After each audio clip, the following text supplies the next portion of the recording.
Now we move on to talk about discrete spacetime model, and we begin by talking about some basic advantages of discreteness. Some of these advantages are related to quantum theory and some are related to general relativity. But first, there are some things to be said about historical precedent of theoretical physics, in a sense that it's a good idea to examine what kind of reasonings would have worked previously.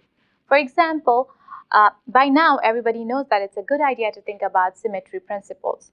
In case of discreteness, there is something very convincing precedent coming from historical origins of quantum theory, where physicists couldn't figure out a right answer until they made discreteness assumption. A sort of pre-quantum discrete idea was kinetic theory of gas. Maxwell and Boltzmann had given a pretty good account on this by 1870s. But it's interesting to note that a lot of people didn't take physical discreteness of molecules seriously until after Einstein's work on Brownian motion in 1905. We recall here the famous blackbody radiation problem, which led to the introduction of Planck's constant around the same time. This was an important instance of discreteness forcing itself into the picture to save physics from nonsensical quantum-based result, in this case, ultraviolet divergence. Around the same time, there were appearances of discreteness in budding atomic and nuclear theories. As quantum theory became better understood, it became clear that discreteness was an inevitable consequence in mathematical structure of the theory in many cases, simply because we had discrete spectra of eigenvalue of certain operators. For example, the energy level of quantum harmonic oscillators are discrete. Moving on to more modern setting, combining general relativity with quantum theory brought new instances of discreteness into the picture. Here we recall the Hawking-Bekenstein entropic law of black hole, which leads us to think the event horizon is broken down into vast numbers of discrete Planck scale areas. Well, it turns out there is much more solid evidence in believing that spacetime might be discrete in small scale than just the idea that discreteness has worked before. This comes from a particular thread of research in general relativity that led to causal set theory and some related ideas around 1980. In 1976 and 77, Hawking and Malament proved that causal structure of large scale of the relativistic spacetime manifold determines their entire geometry up to scale. Technically, we say that causal structure determines conformal structure. First, Hawking proved that topological structure of such manifold determines its conformal structure. Without going into mathematical details, topological structure encodes some general pre-geometric ideas like what happens near a particular point or what a local neighborhood of a particular point looks like. Conformal structure encodes things like shapes and angles that seem more specific, so it's perhaps surprising that topological structure contains more information to recover conformal structure in this setting. Even more striking, though, is what Malament proved a year later. He showed that the topological structure in turn is encoded by causal structure.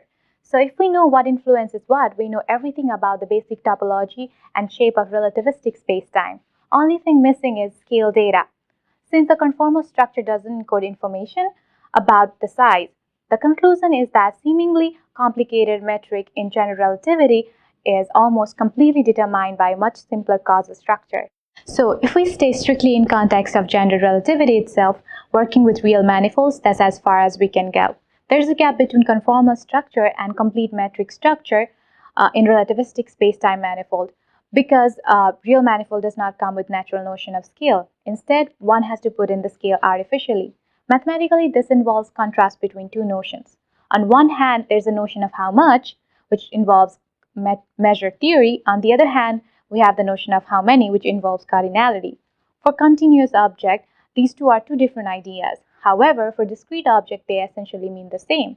Discrete object comes equipped with its own scale data, which is given by simply counting.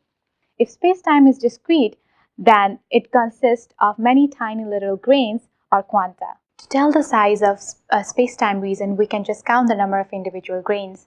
This is what Raphael Sorkin and a few other researchers realized around 1980. It implies that we can cover the relativistic picture of spacetime as accurately as we like from discrete causal structure. Sorkin coined a neat little phrase, order plus number equals geometry, to describe this. Of course, the viewpoint here is the spacetime is really discrete and the general relativity is just a large-scale smooth approximation of the structures, kind of like we see approximately smooth shapes on a screen that is really pixelated. From this perspective, what appears to be smooth geometry is really an emergent structure whose shape is determined by causal relationship and whose local size is determined by the number of fundamental elements it contains. We should also mention that there's a number of researchers were instrumental in developing these ideas as well, including Falkenstein, Marham, Haft, Bombelli, Lee, and Meyer. Here we illustrate the idea of metric recovery in which discrete causal structure at fundamental scale can masquerade as relativistic manifold. On the left-hand side is a discrete spacetime model whose individual grains of spacetime are represented by nodes. The causal relations are represented by line segments connecting the pairs of nodes. On the later slide, we describe this type of structure in more detail. We now discuss some refinement and generalization of the basic idea represented by the phrase order plus number equals geometry. First, causal theorists found that to preserve approximate Lorentz invariance at large scale, it's necessary to allow fluctuation in the amount of spacetime volume assigned to each fundamental element. The precise rule of Lorentz invariance is rather subtle, but for the present it suffices to just identify it with the basic idea for all inertial frame of references are created equal in special relativity.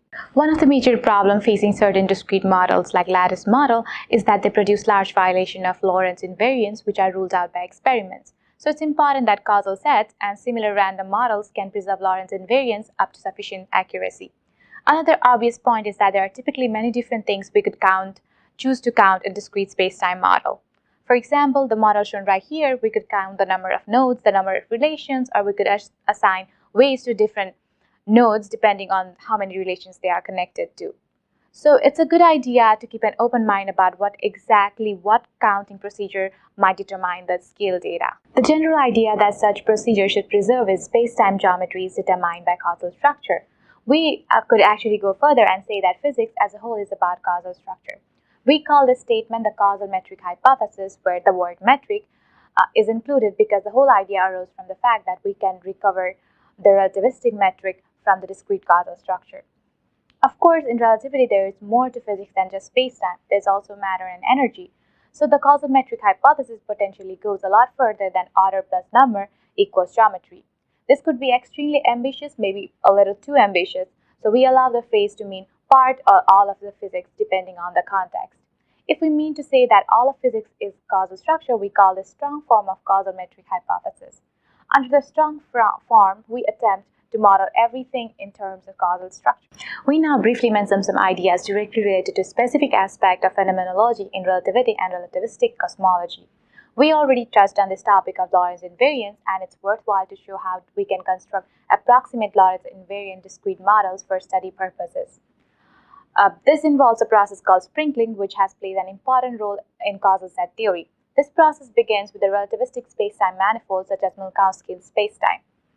Individual nodes are then sprinkled randomly with this manifold, and causal relationship between certain parts of nodes are induced by the causal structure of the manifold itself. The manifold is then removed from the picture and only the discrete structure remains. Although this type of construction begins with the end in mind, the resulting objects are very useful for studying general properties of discrete models that approximate relativistic spacetime in some way. One of the most promising areas in which the search for clues of discrete phenomenology is in cosmology. In particular, causal set theory has produced an interesting possible explanation for small apparent values of cosmological constant. Also, discrete processes such as graph dynamic phase transition offer novel alternative explanation for phenomena associated with early universe. For example, they offer possible ways to explain issues like horizon problem and flatness problem, which led to inflationary hypothesis. Another excellent reason for choosing discrete spacetime model over continuum model is that they have some very good basic structural properties. For one thing, they are extremely simple. Here we illustrate how we can construct a discrete causal spacetime model by just taking a few set of points t, which represent spacetime events, and then just telling which event influenced which other events.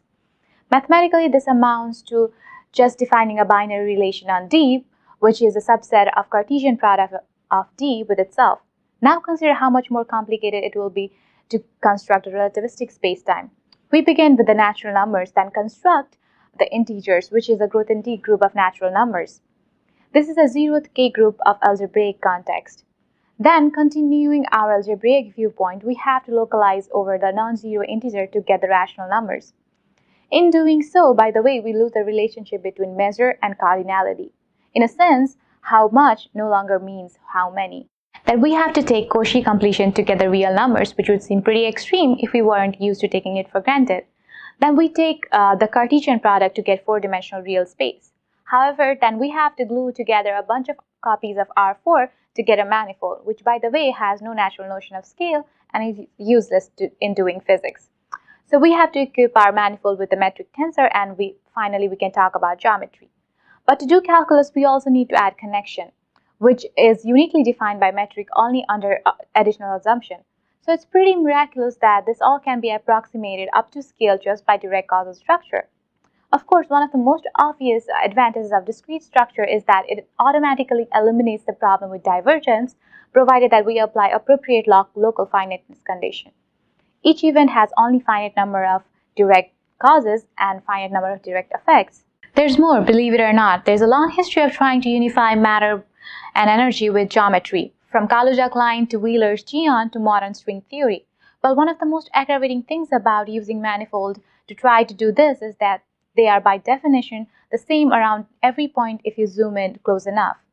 In other words, manifolds are about the worst possible type of object to try to model anything that has the type of local irregularities that we see all around us in matter and energy.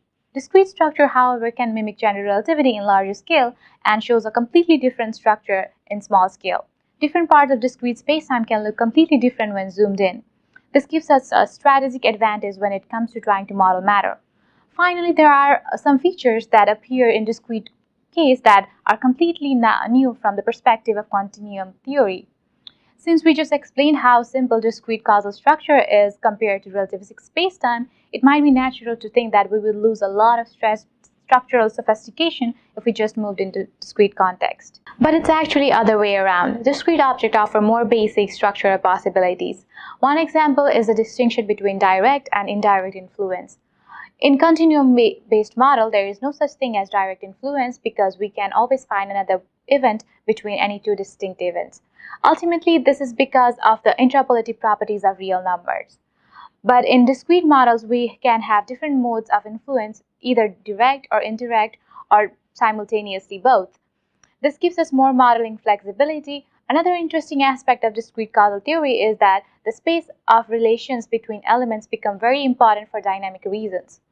In some way, this space is related to Penrose's twistor theory, but we won't go into details. In a nutshell, it allows us to define discrete analogs of Cauchy surfaces, that is, partial sections of spacetime that are impermeable to information leakage.